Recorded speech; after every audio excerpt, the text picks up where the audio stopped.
Hi guys! Welcome back to my another vlog. May mga nagtatanong kung ang mga puti daw ba na baboy lumalaki kahit walang vaccine.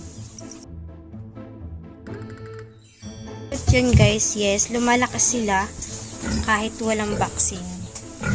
Yan ang patunay. So yan guys. Yan, no vaccine since birth.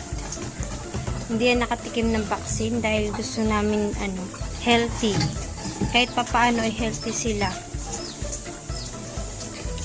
Pero kailangan nyo silang pakainin ng umaga, tanghali, hapon. At saka may merienda. Sa amin kasi yan, 2 beses nagme-merienda. Sa tanghali, pinapamerienda namin sila.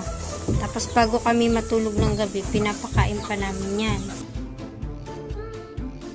Kailangan talaga, alaga sila sa pagkain para sila lumaki. So yan, na yan? 4 months. 4 months in 1 week na.